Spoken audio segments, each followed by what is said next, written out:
علیکم ورحمۃ اللہ وبرکاتہ۔ الحمدللہ رب العالمین، واشهد ان لا الہ الا اللہ وحدہ لا شریک لہ، واشهد ان محمدا عبدہ ورسولہ، صلوات اللہ وسلامہ علیہ وعلی آلہ وعلی اصحابہ ومن اہتدی بہدیہ واستنى بسنتہ الی یوم الدین، وبعد۔ اللہ کے فضل و کرم اور اس کی توفیق سے ہر ہفتہ عشاء کی نماز کے بعد اصول ایمان کی شرح آپ لوگوں کے سامنے کی جاتی ہے۔ آج جو باب ہے وہ ہے صفت الفقیہ الناجح، کامیاب فقیہ کی صفات، یعنی کون فقیہ کامیاب ہے، اس کی علامات کیا ہیں، اس کی پہچان کیا ہے، اس کی صفات کیا ہے۔ اس کے تعلق سے امام علامہ مجدد محمد بن عبد الوہاب رحمۃ اللہ علیہ نے یہ باب قائم کیا ہے، اور اس کے تحت علی رضی اللہ تعالیٰ عنہ کا ایک اثر پیش کیا ہے۔ علی رضی اللہ تعالیٰ عنہ مشہور صحابی ہیں، چوتھے خلیفہ راشد ہیں۔ اللہ کے رسول صلی اللہ علیہ وسلم نے ان کی تربیت فرمائی، اور بچوں میں سب سے پہلے اسلام قبول کرنے والے ہیں۔ غزوہ تبوک چھوڑ کر کے تمام جنگوں کے اندر انہوں نے شرکت فرمائی تھی۔ بڑے بہادر تھے، بڑے کارنامے ہیں ان کے، بڑے کمالات ہیں، بڑے فضائل اور مناقب ہیں علی رضی اللہ تعالیٰ عنہ کے۔ جنت کی بشارت دی ہمارے نبی صلی اللہ علیہ وسلم نے، اور خیبر میں آپ نے انہیں جھنڈا عطا فرمایا، اور پھر اللہ رب العالمین نے فتح دلائی، اور ہمارے نبی نے فرمایا کہ کل میں جھنڈا ایک ایسے شخص کو دوں گا جو اللہ اور اس کے رسول سے محبت کرتا ہے، اور اللہ اور اس کے رسول بھی اس سے محبت کرتے ہیں۔ اللہ اکبر، کتنی عظیم خوبی! ہر مسلمان اللہ اور اس کے رسول سے محبت کرتا ہے، لیکن اصل یہ ہے کہ اللہ اور اس کے رسول آپ سے محبت کریں، یہ اصل بات ہے۔ تو ہمارے نبی نے فرمایا کہ اللہ اور اس کے رسول جس سے محبت کرتے ہیں اسے ہم کل جھنڈا دیں گے۔ ہمارے نبی صلی اللہ علیہ وسلم نے ان کو جھنڈا عطا فرمایا، اور اللہ رب العالمین نے فتح سے ہمکنار کیا۔ سن 35 ہجری میں انہیں خلافت کے لیے لوگوں نے بیعت کیا، اور 5 سال کچھ مہینے ان کی خلافت تھی، اور ماہ رمضان میں انہیں شہید کر دیا گیا سن 40 ہجری کے اندر، علی رضی اللہ تعالیٰ عنہ کو۔ تو بڑے عظیم صحابی ہیں، ان کا یہ اثر ہے۔ اثر کہتے ہیں جو کسی صحابی یا تابعی کا قول ہو، یا ان کے بعد کے کسی امام کا قول ہو، عالم کا قول، اس کو اثر کہا جاتا ہے۔ عام طور پر حدیث اسے کہتے ہیں جس کی نسبت اللہ کے رسول کی طرف کی جائے، اس کو حدیث کہا جاتا ہے۔ لیکن اثر اللہ کے رسول کے علاوہ آپ کے جو امتی ہیں، صحابہ ہوں، تابعین ہوں، تبع تابعین ہوں، ان کے بعد کے ائمہ علماء ہوں، ان کے جو اقوال ہیں ان کو اثر کہا جاتا ہے، اور عام طور پر صحابہ اور تابعین کے اقوال کو اثر کہا جاتا ہے۔ تو یہاں کامیاب فقیہ کی صفات کیا ہیں، اس کے تعلق سے علی رضی اللہ تعالیٰ عنہ کا انہوں نے اثر پیش کیا۔ یوں تو اس کی بہت نشانیاں ہیں کامیاب فقیہ کی، اور بہت زیادہ اس کی علامات اور پہچان ہیں۔ فقیہ کا مطلب یہ ہوتا ہے ہمارے بھائیوں کہ دین کی بصیرت رکھنے والا، دینی مسائل کو سمجھنے والا، نئے نئے مسائل آئیں ان کے بارے میں اجتہاد کر کے صحیح مسئلہ لوگوں کو بتانے والا، اس کو فقیہ کہا جاتا ہے۔ اللہ کے رسول صلی اللہ علیہ وسلم نے عبداللہ بن عباس رضی اللہ تعالیٰ عنہ کے لیے دعا فرمائی تھی، اللہم علمہ التاویل وفقہہ فی الدین۔ اللہ تعالیٰ انہیں تعویل کا علم عطا فرما، تعویل یعنی تفسیر کا، قرآن کی تفسیر کا علم انہیں عطا فرما۔ اسی لیے امت مسلمہ میں سب سے زیادہ قرآن کی تفسیر کا علم رکھنے والا کون ہے؟ عبداللہ بن عباس رضی اللہ تعالیٰ عنہ۔ ان کو فقیہ امت یا مفسر قرآن کہا جاتا ہے، عبداللہ بن عباس رضی اللہ تعالیٰ عنہ کو۔ تو ہمارے بھی ان کے لیے دعا کی۔ تعویل غلط نہیں ہوتی ہے۔ کچھ لوگ لفظ تعویل سے گھبرا جاتے ہیں، بھاگنے لگتے ہیں کہ آپ قرآن کی تعویل کر رہے ہیں، حدیث کی تعویل کر رہے ہیں۔ نہیں، تعویل غلط نہیں ہے۔ غلط اگر تعویل ہے، غلط معنی، تب وہ غلط ہوگا۔ ورنہ تعویل کے معنی ہوتے تفسیر کے، اس کا معنی اور مطلب اگر آپ غلط بیان کریں گے تب غلط ہوگا۔ ہمارے نبی نے دعا کی تھی عبداللہ بن عباس کے لیے کہ اللہ تعالیٰ تم کو دین کی قرآن کی تعویل کا علم عطا فرما، تعویل یعنی تفسیر، تو صحیح تفسیر مطلوب ہے ہم سے۔ اور پھر کیا فرمایا؟ اللہ فقیہ فی الدین، اللہ تعالیٰ ان کو دین کی سمجھ عطا فرما۔ تو دین کی سمجھ بہت بڑی خوبی ہے، اور ہمارے بھی ایک حدیث ہے من یرد اللہ بہ خیرا یفقہہ فی الدین، سے بخاری کی روایت ہے۔ اس سے پہلے بھی جو حدیث میں نے پڑھی ہمارے بھی نے دعا کی عبداللہ بن عباس کے لیے، وہ بھی بخاری کی حدیث ہے۔ تو اللہ تعالیٰ جس کے لیے خیر چاہتا ہے اس کو دین کی سمجھ دیتا ہے۔ تو دین کی سمجھ یہ خیر ہے، بھلائی ہے، اور جس کو دین اور جس کے لیے اللہ تعالیٰ خیر نہیں چاہتا ہے تو گویا کہ اس کے لیے دین کی سمجھ نہیں دیتا ہے۔ تو جسے دین کی سمجھ ہو، دین کی بصیرت ہو، دین کا علم ہو، دین کے مسائل کو جاننے والا ہو، اور اسلام کے بارے میں سمجھنے والا ہو، اس کو فقیہ کہا جاتا ہے۔ اور یہ علم کے بعد یہ چیز آتی ہے، علم کے بعد یہ چیز آتی ہے، جسے کتاب و سنت کا علم ہوتا ہے اسے اللہ رب العالمین اس چیز سے نوازتا ہے۔ تو یہ بہت عظیم خوبی ہوتی ہے جن کو اللہ رب العالمین نوازتا ہے۔ اور سب سے بڑا فقیہ ہوا ہے جو اللہ تعالیٰ سے ڈرنے والا ہو، جو کچھ اس کے پاس علم ہو اس پر عمل کرنے والا ہو، اور حکمت کے ساتھ لوگوں کو بلانے والا ہو دین کی طرف، آخرت کو ترجیح دینے والا ہو دنیا پر، دین کو دنیا پر ترجیح دینے والا ہو، اپنی آخرت کو سنوارنے والا ہو، سب سے بڑا فقیہ ہوتا ہے۔ کیونکہ فقہ جو ہے یہ حکمت کے قریب ہوتا ہے۔ انسان کے پاس علم تو ہو لیکن عمل نہ کرے کیا فائدہ؟ اس اللہ نے کیا فرمایا انما یخشی اللہ من عباد العلماء، سب سے زیادہ اللہ تعالیٰ سے ڈرنے والے کون ہوتے ہیں؟ علماء ہوتے ہیں۔ خشیت ایک عمل ہے، تو اگر عمل نہیں ہے انسان کے پاس، صرف علم ہے تو کوئی فائدہ نہیں، وہ بال جان ہے وہ۔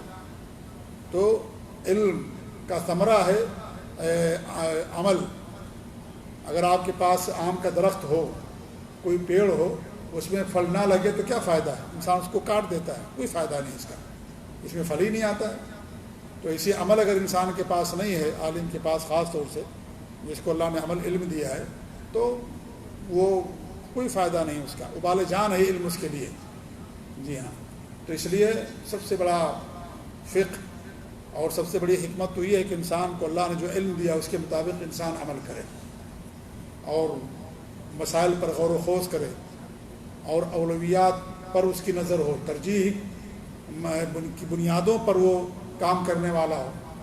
کبھی کبھی ایسا ہوتا ہے کہ دو ایک جیسے مسئلے ہوتے ہیں، انسان نہیں سمجھ پاتا ہے کہ اس میں کس کو ترجیح دوں، کون سا پہلے کام کروں، تو اس میں کیا کرتا ہے انسان؟ ترجیح نہیں دے پاتا۔ تو جو فقیہ ہوتا ہے وہ سمجھتا ہے۔ مثال کے طور پر جماعت کھڑی ہے، ٹھیک ہے، جماعت کھڑی ہے اور آپ وضو کر رہے ہیں، تو کیا کریں گے؟ 10 منٹ تک آپ وضو کریں گے تاکہ آپ کی جماعت ہی چھوٹ جائے؟ یہاں پر فقہ کیا ہے کہ آپ وضو کیجئے، 3 بار دھلنے کے بعد ایک ایک مرتبہ دھل لیجئے سارے وضو کو، آ کر کے جماعت میں شامل ہو جائے، جماعت کا بڑا اجر و ثواب ہے۔ ورنہ آپ اکیلے نماز پڑھیں گے تو ثواب آپ کو نہیں ملے۔ تو اس کو فقاہت کہا جاتا ہے۔ امام خطبہ دے رہا ہے، آپ مسجد میں تشریف لائے ہیں، خطبہ سننا ضروری ہے آپ کے لیے، 2 رکعت سنت پڑھنا بھی ضروری ہے۔ آپ کیا کریں گے؟ خوب لمبی سنت پڑھیں گے؟ نہیں، ہلکی ہلکی پڑھیے تاکہ آپ دلجمی اور سکون کے ساتھ امام کا خطبہ سن لیجیے، اور 2 ہی رکعت پڑھیے، 4 رکعت نہیں پڑھیے۔ جمعہ کے دن خطبے سے پہلے صرف 2 رکعت ہے، اس کے علاوہ آپ کی مرضی ہے۔ اگر آپ کے پاس وقت ہے تو آپ جتنا پڑھنا چاہیں اتنا پڑھیے، 4 6 8 10 20 تک پڑھیے، نو پرابلم، کوئی حرج کی بات نہیں۔ آپ مسجد میں آ جائیں 10 بجے، 9 بجے آ جائیں، خطبہ ہوتا ہے 11:15 بجے۔ اب آپ کیا کریں گے؟ آپ 2 رکعت کر کے پڑھتے رہیے جتنا اللہ رب العالمین آپ کو توفیق دے، کوئی حرج کی بات نہیں ہے۔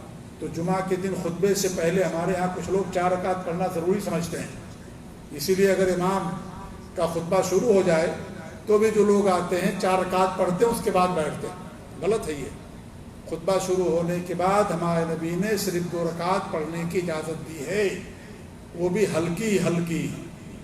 یہ نہیں کہ آپ لمبا پڑھیں، آپ 15 منٹ تک خوب خوش اس کے ساتھ لمبا سجدہ، لمبا رکوع، اور امام کا خطبہ ہی آپ کو چھوٹ جائے، تو یہ فقاہت نہیں ہے، یہ امام کا خطبہ سننا زیادہ اہم ہے۔ کیا زیادہ اہم ہے؟ اس لیے شیخ ابن عثیمین رحمۃ اللہ علیہ فرماتے ہیں کہ اگر اذان امام آپ مسجد میں تشریف لائیں اور اذان ہو رہی ہے خطبے کی، امام ممبر پر چڑھ گیا ہے، اب اگر آپ اذان کا جواب دینے کے بعد سننا شروع کریں گے تو آپ کا خطبے کا کچھ حصہ چھوٹ جائے گا، جبکہ خطبہ سننا آپ کے لیے ضروری ہے، اذان کا جواب دینا ضروری نہیں ہے، سنت اور مستحب ہے، دیں گے الحمدللہ، ثواب نہیں دیں گے تو گناہ نہیں ہوگا۔ اب یہاں پر آپ کیا کریں گے؟ اذان کا جواب دینے کے بعد 2 رکعت پڑھیں گے، یا اذان شروع ہے آپ 2 رکعت پڑھنا شروع کر دیں گے؟ کیا کریں گے؟ یہاں پر 2 رکعت پڑھنا شروع کر دیجیے، کیونکہ امام کا خطبہ سننا آپ کے لیے ضروری ہے۔ ہاں اگر آپ کے پاس وقت ہے، جیسے اور کوئی اذان ہو رہی ہے، عشاء کی اذان ہو رہی ہے، آپ پہنچے مسجد میں تو اذان کا جواب دے دیجئے، اس کے بعد پھر سنت پڑھیے، کیونکہ آپ کے پاس وقت ہے، 20 منٹ کے بعد جماعت کھڑی ہوگی۔ یہاں پر آپ کے لیے امام کا خطبہ شروع ہو جائے گا اور سنت پڑھ رہے ہوں گے تو آپ سکون کے ساتھ، جمعی کے ساتھ خطبہ نہیں سن پا رہے ہوں گے، اس لیے آپ اذان کا جواب نہ دیں، آپ سنت پڑھنا شروع کر دیں۔ اس کو فقاہت کہا جاتا ہے۔ اسے کیا کہتے ہیں؟ اسے دین کی سمجھ کہا جاتا ہے کہ کس کو مقدم کرنا ہے، کس کو آگے کرنا ہے۔ یہ کس کو حاصل ہوتا ہے؟ جو کتاب و سنت کا عالم ہوتا ہے، اسے چیز حاصل ہوتی ہے۔ آپ کو دو مصلحتیں ہیں، ایک بڑی مصلحت ہے، ایک چھوٹی مصلحت ہے، ایک بڑا فائدہ، ایک چھوٹا فائدہ ہے۔ آپ کس کو ترجیح دیں گے؟ بڑے فائدہ کو۔ آپ کو فائدہ ملنے والا، نقصان بھی ہونے والا ہے، تو آپ کس کو ترجیح دیں گے؟ نقصان کو ترجیح دیں گے، نقصان نہیں اٹھائیں گے۔ فائدہ نہیں چاہیے ہم کو صرف فائدہ نہیں چاہیے، نقصان سے نہیں بچنا چاہتے۔ آپ نے کسی کو قرضہ دیا، فائدہ نہیں دے رہا، وہ کسی کو آپ نے پیسہ دیا تجارت کے لیے، فائدہ نہیں مل رہا آپ کا، آپ اتنا پیسہ واپس لے لیجئے اس سے۔ یہی حکمت اور فقاہت ہے۔ اگر آپ فائدے کے پیچھے رہیں گے تو آپ کا وہ بھی چلا جائے گا۔ تو جہاں نقصان ہو، انسان نقصان سے بچتا ہے، فائدہ چھوڑ دیتا ہے۔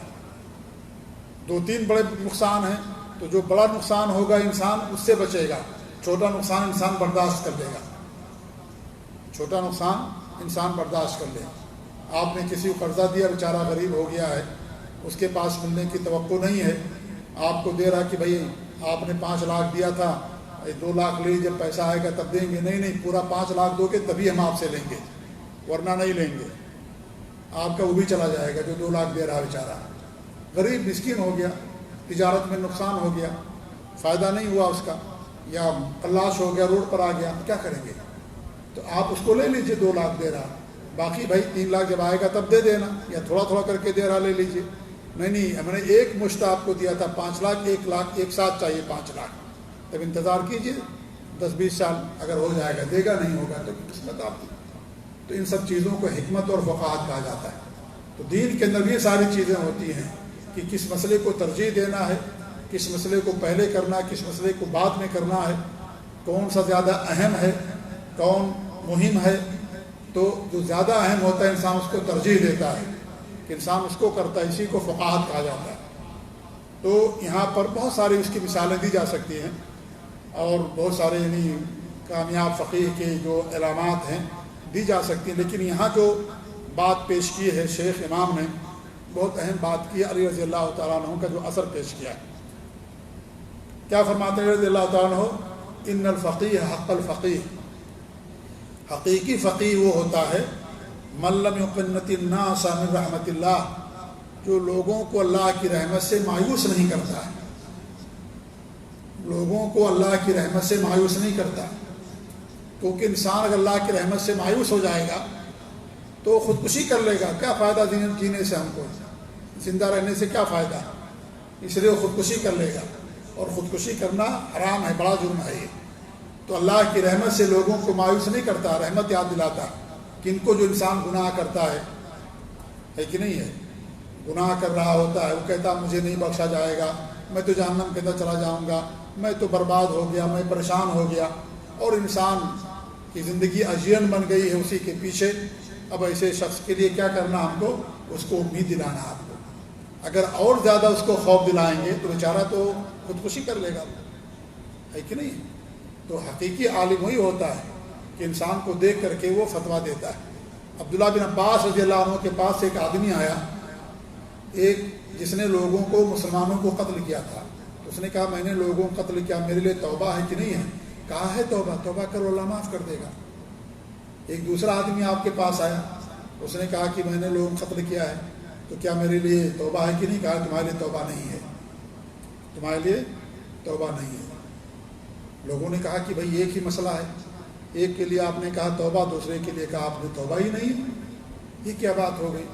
تو انہوں نے کہا جو پہلا شخص تھا اس سے ایک بار قتل پیش ہوا اور اسے بڑی ندامت تھی اور اسے اللہ تعالیٰ کا خوف تھا، اس لیے میں نے اس کو کہا کہ اگر وہ نہیں کہوں گا تو پھر وہ اسی پہ چلا جائے گا۔ دوسرا جو آدمی تھا لوگوں کا قتل عام کرتا پھر رہا ہے وہ، اور اس کے دل کے اندر خوف نہیں اللہ تعالیٰ کا، اللہ تعالیٰ کا ڈر نہیں ہے، وہ مسلمانوں قتل کرتا اس کو ڈر نہیں محسوس ہوتا، تو اگر میں کہوں گا ہاں توبہ تو اور قتل کرے گا، اور قتل کرے گا، کہے گا بعد میں توبہ ہم کر لیں گے۔ اس نے کہا تمہارے لیے توبہ نہیں ہے، تمہارے لیے توبہ نہیں ہے۔ اسے بصیرت کہا جاتا ہے، اور اسے یعنی فقہ اور حکمت اور اللہ تعالیٰ کی طرف سے انسان کے دل کے اندر یہ چیز ڈال دینا، یہ چیز ہوتی ہے، سمجھے نا؟ کتنی بڑی بات کی عبداللہ بن عباس رضی اللہ تعالیٰ عنہ۔ تو ایک آدمی بیچارہ جو ڈرا ہوا، سہما ہوا ہے، اب آپ کو نہیں آپ کے لیے توبہ نہیں ہے تو بیچارہ اور کہے کہ توبہ ہی نہیں ہے تو چلو اور گناہ کرتے جاؤ، کیا فائدہ؟ لیکن اس لیے اسے آدمی کو دیکھ کر کے انسان جو ہے بات کرتا ہے، اسی لیے انسان کو دیکھ کر کے انسان بتاتا ہے کہ آپ کے لیے صحیح حکم کیا ہے اس کے بارے میں، اور یہ کون سمجھتا ہے؟ جو حکیم ہوتا ہے، جو فقیہ ہوتا ہے۔ اس لیے ایک عام بات جو لوگوں سے کہی جاتی ہے ان کے لیے الگ ہوتا ہے، اور عالم کے سامنے جو بات ہوتی ہے ان کے لیے بات الگ ہوتی ہے۔ آپ ایک ڈاکٹر کو، انجینئر کو، پڑھے لکھے کو اسلام کی دعوت دیں گے، اس کا طریقہ کار الگ ہوگا۔ ایک بیچارہ جو ان پڑھ ہے، جاہل ہے، مزدور ہے، روڈ پر کام کرتا ہے، محنت کرتا ہے، اس کو آپ دین کی دعوت دیں گے، اس کے دین کی دعوت دینے کا طریقہ الگ ہوگا۔ آپ وہی طریقہ اس کے لیے بھی اپنائیں جو ڈاکٹر کے لیے آپ نے اپنایا تھا، پڑھے لکھے آدمی کے لیے اپنایا تھا، تو وہ کامیاب نہیں ہوں گے، وہ نہیں سمجھ پائے گا پوری بات، اس کے دماغ میں بات نہیں بیٹھے گی۔ تو اس لیے یہ دینی سمجھ اور فقہ ہوتی ہے جو اللہ رب العالمین جس کو پسند کرتا ہے اسے عطا کرتا ہے۔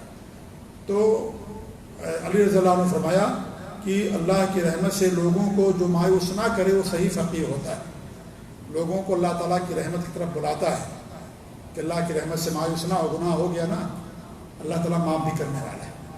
لیکن ایک آدمی گناہ پر گناہ کرتے جاتا ہے اور اس کو ڈر نہیں ہے، اس کو کہو کہ بھئی کوئی بات نہیں ہے، اللہ تعالیٰ کی رحمت ہے، ہو جائے گا، تو پھر وہ گناہ نہیں چھوڑے گا، وہ گناہ ہی گناہ کرتا جائے گا، کہے گا اللہ کی رحمت تو ہوگی نا، اور پھر جو ہے ہم کر لیں گے، آخر میں اللہ کی رحمت ہم کو مل جائے گی۔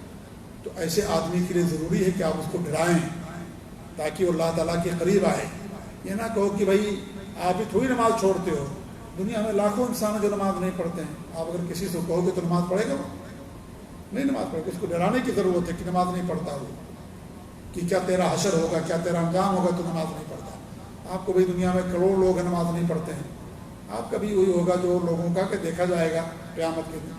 تو یہ کامیاب داعی اور عالم کی پہچان نہیں ہوتی ہے، وہ لوگوں کو دیکھ کر کے، بھانپ کر کے ماحول کو اور اس کے طور طریقے کو، اس کے سوال کرنے کے انداز کو انسان سمجھ جاتا ہے، جو ہوتا ہے وہ انسان سمجھ جاتا ہے کہ کیا نام ہے یہ کس طرح کا انسان ہے، تو اس کے مطابق انسان اس کو جواب دیتا ہے۔ اور یہ غلط جواب نہیں ہوتا، یہ نہ کہے کہ دو باتیں ہوں گی، نہیں، اسلام کے اندر یہ ساری چیزوں کا خیال رکھنے کا حکم دیا گیا ہے۔ آپ دیکھیں ڈاکٹر بھی جو ہوتا ہے وہی بیماریاں تقریباً سب کے پاس ہوتی ہیں، بخار ہے، سردی ہے، زکام ہے، لیکن دوا تھوڑا بدل دیتا ہے، وہ سب کو ہی ایک دوا نہیں دیتا ہے کہ یہ فلاں مریض کو ہی دوا دی، اس کو بھی زکام، اس کو بھی کھانسی، اس کو بھی فیور، یہ بھی اس کو بھی وہی دیا اور دوسرے کو بھی وہ دے دیا، نہیں، بدل دیتا تھوڑا سا، عمر کا بھی لحاظ رکھتا ہے، بچے کی دوا الگ ہو گئی، عورت ہے اس کا لحاظ رکھ لیا، بچہ پیٹ میں ہے عورت کے، وہی بیماریاں آپ کو بھی اس کو بھی ہے، لیکن وہ دوسری دوا اس کو دے گا کیونکہ وہ نقصان دہ دوا اس کے لیے ہو جائے گی، اس کے عمل کو نقصان پہنچ جائے گا۔ تو جو عالم ہوتا ہے وہ ایک طرح کا ڈاکٹر ہوتا ہے، دین کا ڈاکٹر ہوتا ہے، وہ سمجھتا ہے کہ ہم کو کیسے بات کرنا ہے اور کس طریقے سے اس کو جواب دینا ہے اور کیسے اس کو سمجھانا ہے۔ تو علی رضی اللہ عنہ فرماتے ہیں کہ فقیہ حقیقت میں وہ ہے جو لوگوں کو اللہ کی رحمت سے مایوس نہیں کرتا ہے، بلکہ اللہ کی رحمت یاد دلاتا کن لوگوں کے لیے جن سے گناہ ہو جائے اور وہ پھر ان کے اوپر خوف طاری ہو گیا کہ نہیں بھائی اب تو ہم نہیں بچیں گے، تو ایسے لوگوں کو اللہ تعالیٰ ایسے لوگوں کو اللہ کی رحمت یاد دلانا چاہیے۔ وَلَمْ يُرَخِّصْ لَهُمْ فِي مَعَاصِ اللَّهِ، دوسری خوبی کہ اللہ تعالیٰ کی نافرمانیوں کے لیے انہیں رخصت نہیں دیتا ہے کہ ہاں کرتے جاؤ گناہ، کوئی بات نہیں ہے اللہ کی۔ دوسرا آدمی کے لیے، یہ دوسرا آدمی جو گناہ پر گناہ کرتا جاتا ہے، نماز نہیں پڑھتا، برائیاں کرتا ہے، زنا کرتا، سود لیتا، رشوت لیتا، اس کی پوری زندگی گزرتی ہے، تو اس کے لیے رخصت نہیں ڈھونڈتا ہے کہ ہاں جو تم اللہ کی نافرمانیاں کرو نا، کوئی بات نہیں، کرتے جاؤ، بعد میں توبہ کر لینا۔ کھینچ تان کر لا کر کے اس کے لیے حلال نہیں کرتا اس کو، کیا جو تم کر رہو، جانتا ہے کہ آدمی بزنس مین ہے، خربوں کا اس کا بزنس ہے اور وہ حرام کاروبار بھی کرتا ہے، کوئی بزنس شروع کرنے والا ہے تو کہتا ہے کہ بھائی یہ جائز ہے کہ جائز نہیں ہے، اب کیا کرتا ہے اس کے لیے ڈھونڈتا ہے، ادھر ادھر سے لا کر کے اس کو حلال کر دیتا ہے۔ ایسا نہیں ہوتا یہ، آپ دیکھیے آدمی جو اتنا بڑا آدمی ہے، حرام کا کاروبار کر رہا ہے، اس کو ایسا کہیں گے تو اور زیادہ حرام کے اندر پڑ جائے گا وہ، اس لیے اس کو بتانے کی ضرورت ہے، اللہ سے ڈرانے کی ضرورت ہے اس کو کہ حرام کمائی کی کتنے نقصانات ہیں اور اس کا کیا آخرت کے اندر نقصان ہونے والا ہے اور دنیا کے اندر کیا اس کا نقصان ہونے والا ہے۔ تو یہ چیز ہوتی ہے۔ تو یہ دوسری خوبی ان کے تعلق سے بیان فرمائی، وَلَمْ يُؤْمِنْهُمْ مِنْ عَذَابِ اللَّهِ، اور ان کو اللہ تعالیٰ کے عذاب سے معمون نہیں سمجھتا ہے، ان کو اللہ تعالیٰ کے عذاب سے نہیں کہتا کہ تم کو اللہ کا عذاب نہیں ملے گا، تم اللہ کے عذاب سے بچ جاؤ گے، نہیں، بلکہ ان کو ڈراتا کون؟ جو سرکش ہوتا ہے، جو برائی کے اندر ڈوبا ہوا ہوتا ہے، اس کے تعلق سے بات ہو رہی۔ پہلے اس شخص کے تعلق سے تھی جس سے کبھی گناہ ہو گیا، اب وہ ڈرا ہوا ہے، اب آپ اس کو اور ڈرا دو گے تو اور زیادہ خطرہ ہو جائے گا اس کے لیے۔ یہ اس شخص کے لیے جو گناہوں کے اندر ڈوبا ہوا ہے، تو اس کو آپ جنت کی خوشخبریاں سناؤ گے تو کیا کرے گا وہ؟ تو اور زیادہ گناہ کرتا جائے گا۔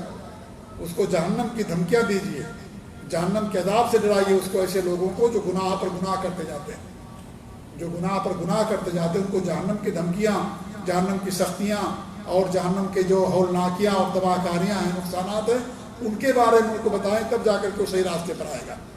ورنہ اس کو رحمت کی باتیں سناؤ گے تو کیا کرے گا؟ تو اور کرتا جائے گا کہ ہاں بھائی کچھ مسئلہ نہیں ہے، سب 100 قتل معاف کر دیا اللہ نے، تو میں نے تو 90 ہی قتل کیا ہے، میں نے 90 ہی قتل کیا، کیا میرا نہیں معاف ہوگا؟ قاتل کو اگر یہ حدیث سناؤ گے تو اور قتل کرے گا وہ، اور قتل کرے گا وہ۔ یہ قاتل کو حدیث نہیں سنانے کی ضرورت ہے، ان لوگوں کے لیے جن کے دل کے اندر خوف ہو اور غلطی ان سے ہوگی، ان کو سمجھائیں، جو یہ سمجھتا ہو کہ اللہ کی رحمت سے جو مایوس ہو جائے کہ نہیں اللہ کی رحمت مجھ کو نہیں ملے گی، ایسے آدمی کو حدیث سنانے کی ضرورت ہے۔ تو اس لیے حکیم ہونا چاہیے داعی کو، عالم کو۔ وَلَمْ يَدَعْ الْقُرْآنَ رَغْبَةً عَنْهُ إِلَىٰ غَيْرِهِ، چوتھی خوبی بتائی، قرآن چھوڑ کر کے لوگوں کی باتوں پر بھروسہ نہیں کرتا وہ، کہ قرآن چھوڑ دیا، لوگوں کی باتوں ہی پر چل رہا ہے وہ، حدیثوں کو چھوڑ دیا، قرآن کو چھوڑ دیا، ایسا نہیں کرتا وہ۔ قرآن و حدیث سے مسائل دیکھتا ہے، قرآن و حدیث جو حجت ہیں، دلیل ہیں اللہ کی طرف سے، وہی ہیں، ان پر اعتماد کرتا ہے، ان کے مطابق فیصلے کرتا ہے وہ۔ لوگوں کی سنی سنائی باتیں، لوگوں کے اقوال پر فتویٰ نہیں دیتا ہے وہ، بلکہ کتاب و سنت، یہاں قرآن کہہ کر کے حدیث بھی مراد دیا گیا، کیونکہ قرآن سے کہہ کر کے حدیث بھی مراد ہوتا ہے۔ جیسے حدیث کہہ کر کے قرآن، اللہ کے رسول صلی اللہ علیہ وسلم جب بھی خطبہ دیتے تو کیا پڑھتے تھے؟ فَإِنَّ خَيْرَ الْحَدِيثِ کتاب اللہ، سب سے بہتر حدیث اللہ تعالیٰ کی کتاب۔ قرآن کو مغربی نے حدیث کہا، اللہ نے خود حدیث کہا قرآن کریم کو، فَلَعَلَّكَ بَاخِعٌ نَفْسَكَ عَلَىٰ آثَارِهِمْ إِن لَّمْ يُؤْمِنُوا بِهَٰذَا الْحَدِيثِ أَسْفًا۔ ایسا لگتا ہے کہ آپ اپنی جان دے دیں گے لوگ اگر اس حدیث پر ایمان نہیں لائیں گے۔ یہاں حدیث سے کیا مراد ہے؟ قرآن مراد ہے، اللہ تعالیٰ کی کتاب مراد ہے۔ فَبِأَيِّ حَدِيثٍ بَعْدَهُ يُؤْمِنُونَ، اب کس حدیث پر ایمان لائیں گے لوگ قرآن کے بعد؟ تو یہاں حدیث سے مراد قرآن ہے، تو قرآن کو حدیث کہا گیا، حدیث کو بھی قرآن اور کتاب اللہ کہا گیا، دونوں لازم ملزوم ہیں، کیونکہ قرآن کو حدیث کے بغیر آپ نہیں سمجھ سکتے۔ قرآن کو اللہ نازل کیا، حدیث کو بھی اللہ نازل فرمایا، دونوں وہی ہیں۔ اور ایک وقت زیادہ ہوتا جاتا ہے، ایک حدیث سناؤں میں آپ کو، صحیح بخاری کی ایک روایت ہے کہ ہمارے نبی کے پاس 2 آدمی آئے، تو ایک آدمی نے کہا کہ اللہ کے رسول صلی اللہ علیہ وسلم کتاب اللہ کے مطابق ہمارے درمیان فیصلہ کر دیجیے۔ ایک دوسرا آدمی تھا جو ان سے زیادہ سوجھ بوجھ والا تھا، اس نے پہلے اللہ کے رسول سے اجازت لی کہا کہ اگر آپ کی اجازت ہو تو میں ایک مسئلہ آپ سے پوچھوں. کہا کہ ہاں پوچھو. کہا کہ یہ مسئلہ ہو گیا ہے کہ ہمارا بیٹا تھا, اس کی بیوی کے ہاں غلام تھا, نوکری کرتا تھا, تو اس نے اس سے زنا کر لیا. تو لوگوں نے مجھ سے کہا کہ 100 بکریاں دے دو اور ایک لونڈی دے دو, تمہارا مسئلہ حل ہو جائے گا. میں نے ایسی کر لیا. لیکن پھر میں نے اور لوگوں سے پوچھا تو لوگوں نے کہا کہ نہیں, تمہارے بچے کے اوپر 100 کوڑے ہیں, کیونکہ تمہارا بچہ شادی شدہ نہیں ہے, اور یہ جو عورت ہے جو شادی شدہ اس کو رجم کرنا, یہ قرآن اللہ کا فیصلہ ہے, یہ دین کا فیصلہ ہے. تو اس نے کہا کہ اللہ کے رسول صلی اللہ علیہ وسلم, میں آپ سے اجازت لیتا ہوں, آپ کی اجازت ہو تو ایک سوال کروں. وہ زیادہ سوچ بوجھ والا ہوا نا, یعنی کہ آپ ایسے آ کر کے مجلس کے اندر بات کرنا شروع کر دیں. میرا ایک سوال ہے, بھائی نہیں پہلے اجازت لیجیے, لوگوں سے بات ہو رہی, پہلے آپ اجازت لو کہ بھائی آپ اگر اجازت دیتے تو میں سوال کرتا ہوں. تو یہ فقہ کی بات تھی, سوچ بوجھ کی بات تھی. تو اس نے کہا کہ آپ ہمارے درمیان اللہ تعالیٰ کی کتاب سے فیصلہ کیجیے. ہمارے بھی نے کہا کہ ہاں, میں تم دونوں کے درمیان اللہ تعالیٰ کی کتاب سے فیصلہ کروں گا. پھر ہمارے نبی نے ایک صحابی جن کا نام تھا انیس رضی اللہ تعالیٰ, ان سے کہا کہ جاؤ اس عورت کے پاس, اس کی بیوی کے پاس, اگر یہ اعتراف کرتی ہے تو اس کو رجم کر دو, اس کو رجم کر دو اگر اعتراف کرتی ہے, کیونکہ زنا کے لیے تو ثبوت ملنا تو بہت ناممکن ہے. اس اسلام کے اندر جو بھی لوگوں کو سزائیں دی گئی ہیں, رجم کیا گیا ہے, اعتراف کرنے کی بنا پر کیا گیا. عورت نے اعتراف کیا یا مرد نے اعتراف کیا, کیونکہ انسان یہ کام خلوت تنہائی میں کرتا ہے, گواہ انسان کے پاس نہیں ہو سکتے. اگر اعتراف ہوگا تبھی ہو سکتا ہے. یا حمل ہو گیا, مان لی تب گواہی دلیل بن گئی کہ ہاں اس عورت نے غلط کام کیا, غیر شادی شدہ ہے اور اس کو حمل ٹھہر گیا, اس کا مطلب یہ کہ اس نے زنا کیا. یا تو حمل ہوتا ہے یا تو اعتراف ہوتا ہے. تو ہمارے نبی نے کہا کہ جاؤ, اگر یہ عورت اعتراف کرتی ہے تو اس کو سزا دے دینا, رجم کر دینا. اور جہاں تک تمہارے بچے کی بات ہے تو اس کے اوپر 100 کوڑے ہیں. ہمارے بھی نہیں, سے بخاری کی روایت, ہمارے بھی نے کیا کہا تھا, میں اللہ تعالیٰ کی کتاب سے فیصلہ کروں گا. کیا اللہ تعالیٰ کی کتاب میں یہ فیصلہ ہے کہ شادی شدہ کو 100 کوڑے لگا دو, یہ رجم کر دو؟ قرآن کریم کے اندر یہ نہیں ہے. پہلے تھا, منسوخ ہو گیا, حکم باقی ہے اس کا. یہ حدیث کے اندر ہے کہ جو شادی شدہ ہوگا اس کو رجم کر دیں گے, اور جو شادی شدہ نہیں ہوگا اس کو 100 کوڑے لگائیں گے, یہ حدیث کے اندر ہے. ہمارے بھی نے کیا فرمایا, اللہ تعالیٰ کی کتاب سے فیصلہ کروں گا. حالانکہ آپ نے کس سے فیصلہ کیا, حدیث سے فیصلہ کیا. تو کتاب اللہ کہہ کر کے حدیث بھی مراد دیا جاتا ہے. تو آپ پھر سمجھے کہ یہاں پر انہوں نے یہ کہا کہ قرآن ہی کی بات کہی, حدیث کی بات نہیں کی. تو قرآن کے اندر حدیث بھی شامل ہے, کیونکہ قرآن کو حدیث کے بغیر ہم نہیں سمجھ سکتے.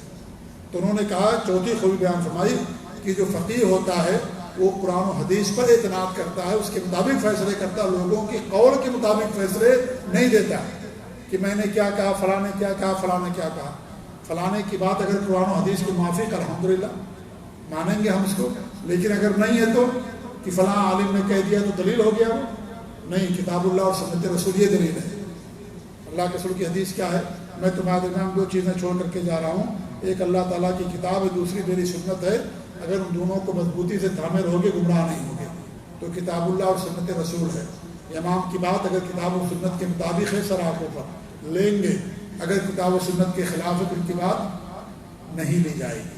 خود امام نے فرمایا, امام ابو حنیفہ نے فرمایا رحمۃ اللہ علیہ نے کہ میرا مذہب صحیح حدیث ہے, میری بات حدیث کے خلاف ہوگی دیوار پہ مار دینا, میری بات کو نہ لینا.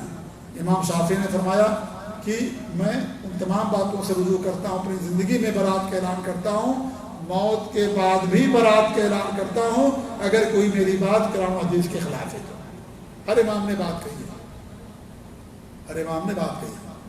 تو امام کی بات اگر حدیث کے قرآن کے موافق الحمدللہ لیں گے, اگر موافق نہیں ہے تو ان کی بات رد کر دی جائے گی. لیکن ان کو اجر ملے گا کیونکہ وہ مجتہد اور فقیہ تھے, انہوں نے اجتہاد کیا, اللہ ان کو اجر دے گا, ان کو اجر ملے گا, ایک اجر ملے گا. اور اگر کسی امام کی بات کتاب و سنت کے موافق ہو جائے, اس کا اجتہاد صحیح ہو جائے, اس کو 2 اجر ملتا ہے. کیا اس کو 2 اجر ملتا ہے. یہ میرا موبائل ہے نا, یہ خراب ہو گیا ہے. آپ میں سے کوئی آدمی آ کر کے بناتا ہے, آدھا گھنٹہ لگایا, محنت کیا, تو کیا اس کی محنت برباد ہو جائے گی؟ بیچارہ للہ فی اللہ کرتا ہے کہ شیخ صاحب کا موبائل ہے لائیے میں بنا دیتا ہوں، تو بناتا ہے بیچارہ، میں 1 گھنٹہ محنت کیا تو اس کو اجر ملے گا کہ نہیں؟ ثواب ملے گا اس کو۔ ایک دوسرے صاحب آئے جو ماہر تھے، انہوں نے آ کر کے اس کو بنا دیا، ان کو 2 اجر ملے گا، ایک محنت کرنے کا اور ایک اس کو درست کر دینے کا۔ بات سمجھ آگے نا کیا ہے؟ کوئی معاملہ اماموں کا بھی ہوتا ہے، جس امام نے اجتہاد کیا، محنت کیا، اس کو اجر ملے گا، اگرچہ اس کا اجتہاد غلط خطا ہو گیا، لیکن جس کا حق یعنی صحیح ہوگا اس کو دوہرا اجر مل جائے گا۔ تو امام کو اجر ملتا ہے ہر حال میں، لیکن ہماری ذمہ داری ہے کہ حدیث اگر ہمیں معلوم ہو جائے ہم ان کی بات کو چھوڑا دیں، کیونکہ خود انہوں نے کہا، اور اماموں نے کتنی باتوں کو چھوڑا، جب ان کو حدیث سنائی گئی تو اپنا مسئلہ چھوڑ دیا، انہوں نے کہا میں اس سے رجوع کرتا ہوں۔ اگر مسائل میں بیان کروں کہ امام حنیفہ رحمۃ اللہ علیہ نے کتنے مسائل سے رجوع کیا، ان کے شاگردوں نے کتنا رجوع کیا، امام احمد بن حنبل نے کتنا رجوع کیا، امام شافعی نے، امام مالک نے، تو وہ مہینوں لگ جائیں گے، اور اس پر باقاعدہ علماء نے کتابیں لکھی ہیں کن کن مسائل سے علماء نے رجوع کر لیا ہمیں۔ تو حدیث یہ کیا ہے؟ یہ گمشدہ چیز ہے، جہاں مل جائے انسان اس کو لے لے، تو لہٰذا حدیث آ گئی الحمدللہ ہم اس کو لے لیں، اور امام کو تو اجر ملے گا ہی ملے گا۔ اللہ کے ہاں تو اونچے بالا خانوں میں جنت کے اندر وہ لوگ چاروں امام یا اور جو امام گزرے سارے امام جنت کے بالا خانوں میں ہیں، سب کے لیے جنت ہے، اتنا بڑے بڑے امام تھے وہ، بات سنا رہے نا، تو ان کو اجر ملتا ہے، لیکن ہماری ذمہ داری ہے کہ ہم اس کو چھوڑ دیں۔ تو یہ کہتے ہیں کہ قرآن کو چھوڑ کر کے دوسروں کے اقوال پر وہ اعتماد نہیں کرتا۔ انہ لا خیر فی عبادت لا علم فیہا، جس عبادت کے اندر علم نہ ہو اس کے اندر کوئی خیر نہیں ہے۔ علم کے بعد انسان عبادت کرتا ہے، علم پہلے انسان حاصل کرے اس کے بعد انسان عبادت کرتا ہے۔ بھئی آپ کو نماز پڑھنا ہے تو کیا کریں گے؟ کھڑے ہو جائیں گے، اسی کی پہلے جانیں گے کہ نماز کیسے پڑھنا ہے، پہلے انسان کو علم حاصل کرنا پڑے گا نماز کیسے پڑھنا ہے، تب انسان نماز پڑھے گا۔ آپ کو تجارت بزنس کرنا ہے کچھ بھی، آپ پہلے لوگوں سے پوچھتے ہو بھائی میں بزنس کرنے جا رہا ہوں، یہاں ہوٹل کھولنے جا رہا ہوں، یہاں فلاں کام کرنے جا رہا ہوں، لوگوں سے پوچھتے ہیں، مشورے لیتے ہیں، اس کے بعد آپ شروع کرتے ہیں۔ ایسے نہیں ڈائریکٹ آپ شروع کر دیتے ہیں۔ گاڑی کب چلاتے ہیں آپ؟ جب آپ کو ٹریننگ مل جاتی ہے، لائسنس مل جاتا ہے، تب آپ گاڑی چلاتے ہیں، سیکھ لیتے ہیں تب چلاتے ہیں۔ تو عبادت انسان کب کرتا ہے؟ جب اس کے پاس علم ہوتا ہے۔ اگر بغیر علم کے بعد انسان کرے گا تو گمراہی ہے۔ یہ نصارہ کا عمل تھا، نصارہ لوگ جو تھے ان کے پاس علم نہیں تھا، وہ عمل کرتے تھے، اسی لیے ان کے یہاں بدعتیں آ گئی۔ جب انسان کے پاس علم نہیں ہوتا وہاں بدعت آتی ہے۔ بدعت کہاں آتی؟ جہاں انسان کے پاس علم نہ ہو کتاب و سنت کا، وہاں بدعت آتی ہے۔ تو اس لیے عبادت سے پہلے علم حاصل کرنا ضروری ہے کہ کیسے آپ کو نماز پڑھنا، کیسے زکوٰۃ دینا ہے، کیسے عمرہ کرنا، کیسے حج کرنا ہے۔ تو غلطیاں لوگ کرتے ہیں حج کے اندر، طریقہ نہیں معلوم ہے، اور مل گئی تصریح چلے گئے حج کرنے کے لیے، پتہ ہی نہیں کیسے حج کرنا، کچھ نہیں معلوم، ایسی بھیانک غلطی کرتے ہیں ان کا حج ہی نہیں ہوتا ہے۔ ایسے لوگ ہیں جو عرفات تک نہیں جاتے، گئے میرے پاس لوگوں نے فون کیا، ایسی جگہ رک گئے جو عرفات میں ہے ہی نہیں، عرفہ میں نہیں جاؤ گے حج ہوگا؟ نہیں ہوگا حج۔ کیوں ایسا ہوا؟ اس لیے کہ انہوں نے علم نہیں حاصل کیا۔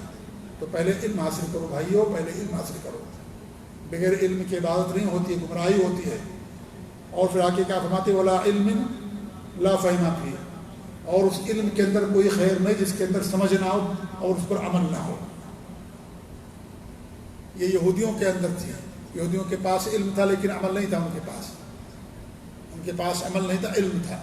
تو اگر علم ہے عمل نہیں ہے، یہودیوں کی صفت، اگر صرف عمل ہے بغیر علم کے، نصارہ کی صفت۔ اس لیے علم اور عمل دونوں ضروری ہے انسان کے لیے۔ علم حاصل کیجئے، اس کے مطابق عمل کیجئے۔ ولا قراءۃ لا تدبر فیہا، قرآن کی قراءت کیجئے، تلاوت کیجئے، اس کو تدبر نہ کیجئے، کوئی فائدہ نہیں۔ قرآن کو اللہ نے ہدایت کے لیے نازل کیا۔ ہدایت کب ملے گی؟ جب غور و فکر کرو گے، تدبر کرو گے، معنی کو سمجھو گے، تب ملے گی۔ طوطے کی طریقے سے رٹ کر کے پڑھ لو گے ایسے ہی تو ہدایت ملے گی؟ طوطا بھی تو کہتا السلام علیکم، لیکن سمجھتا ہے اس کا معنی؟ نہیں سمجھتا اس کا معنی، وہ رٹتا ہے خالی، بس سمجھا دیا گیا اس کو، کوئی طریقہ سمجھا دیا گیا، وہ کہتا ہے اسے، اس کو معنی نہیں سمجھتا وہ۔ تو ہم اس طریقے سے نہ بنے جو صرف ایسے ہی پڑھتے ہیں۔ قرآن کو اللہ نے ہدایت کے لیے نازل کیا ہے، اس کا معنی مطلب سمجھ کر کے پڑھو گے تو زیادہ اجر بھی ہوگا، اور تب جا کر کے قرآن کا مقصد پورا ہوگا۔ اس لیے ہمیں اس کو سمجھ کر کے پڑھنے کی ضرورت ہے، غور و فکر کرنے کی ضرورت ہے۔ اللہ نے قرآن کریم کو غور و فکر کے لیے نازل کیا، تدبر کے لیے نازل کیا۔ ہم نے قرآن کے معنی بھلا دیا ہے، دوسرا معنی لے لیا، وفات ہو رہی قرآن خوانی کر دیا، سورہ یاسین پڑھ دیا، یہ کر دیا، جلدانوں میں سجا کر کے رکھ دیا، رمضان میں ایک بار پڑھ لیا، اس کے معنی پر غور نہیں کیا، یہ نہیں ہونا چاہیے۔ قرآن اللہ رب العالمین نے زندہ لوگوں کے لیے ہدایت کے لیے نازل کیا۔ تدبر کیجیے، تفکر کیجیے، اس کے بارے میں غور و خوض کیجیے، تب جا کر کے سامنے آ گا کہ اللہ تعالیٰ کلام ہے، سمندر ہے، یہ کتنی حکمتیں اس کے اندر۔ جو غیر مسلم ہیں، پڑھے لکھے لوگ ہیں، آپ ان کو قرآن کا ترجمہ دیتے ہیں، وہ سمجھتے ہیں، غور کرتے ہیں، تب ان کو سمجھ آتا ہاں بھائی یہ تو کسی انسان کی کتاب نہیں لگ رہی ہے۔ وہ غور کرنے کے بعد ان چیزوں کو سمجھ آتی ہے۔ تو غور کریں گے، تدبر کریں گے، تفکر کریں گے، تب آپ کو اس کا مطلب سمجھ آئے گا، تب آپ کے لیے بھلائی ہوگی، تب بہتری ہوگی، تب ہم کو ہدایت ملے گی۔ ہم قرآن پڑھتے ہیں تبرک کے لیے، ہدایت کا مقصد نہیں ہوتا ہمارا کہ اللہ تعالیٰ تو اس کے ذریعے سے میں ہدایت، اس لیے ہم کو ہدایت نہیں ملتی۔ ہم تبرک کے طور پر برکت مل گئی، خلاص، 1 ارب پر تصریح کی مل گئی، خلاص، یہی سمجھ کے ہم پڑھتے ہیں۔ ہدایت کے لیے نہیں پڑھتے ہیں قرآن، ہمارے دل کے اندر نیت نہیں ہوتی کہ اللہ اس کے ذریعے سے ہمیں ہدایت دے دے، اس لیے ہمیں لوگوں کو ہدایت نہیں ملتی۔ جب انسان پڑھے قرآن، اللہ سے دعا کرے کہ اللہ تعالیٰ تو ہمیں سمجھ دے دے، ہدایت دے دے، تدبر تفکر کی توفیق دے، تب جا کر کے آپ کو قرآن سے ہدایت ملے گی، صحیح راستہ ملے گا۔ اور اگر دنیا کے لوگ مسلمان قرآن کا معنی سمجھ لیں، آج جو ان کے یہاں خرافات ہے، شرک ہے، بدعات ہے، خرافات، شرک اور توحید سے دوری، بدعملی، دنیا داری، دنیا سے اور آخرت سے بے رغبتی، جتنے بھی چیزیں ہیں وہ سب ختم ہو جائیں گے۔ لیکن ہم قرآن کو صرف تبرک کے لیے پڑھتے، برکت کے لیے، بس کیا نام ہے، محفل شروع کرنا ہے قرآن کی تلاوت کر دو، دکان کھولنا ہے قرآن کی تلاوت کر دو، ہے کہ نہیں ہے، ولادت ہے قرآن کی تلاوت کر دو، کوئی کسی کو فات ہوگی قرآن پڑھ دو، خلاص ہو گیا مسئلہ۔ اس کے لیے اللہ نے قرآن کریم کو نازل نہیں کیا ہے۔ قرآن کریم ہدایت کے لیے، ہدی للمتقین، متقیوں کے لیے ہدایت ہے۔ جب تدبر تفکر کریں گے تب آپ کو ہدایت ملے گی۔ اللہ تعالیٰ ہم سب کو ہدایت دے، اللہ تعالیٰ ہم کو تدبر تفکر کرنے کی توفیق دے، اللہ تعالیٰ دین کی سمجھ دے، اور اللہ رب العالمین ہم سب لوگوں کو توحید اور سنت میں قائم رکھے، آمین۔ یہ جو اثر ہے علی رضی اللہ عنہ کا ہے، ابو داؤد کے اندر بھی موجود ہے، دارمی کے اندر موجود ہے، اور اس کی سند جید یعنی بہتر سند ہے، اور ان کا قول علی رضی اللہ تعالیٰ عنہ کا بڑا اہم قول۔ اللہ تعالیٰ ہم سب کو توفیق دے، آمین۔ جزاکم اللہ خیر، السلام علیکم و رحمۃ اللہ وبرکاتہ۔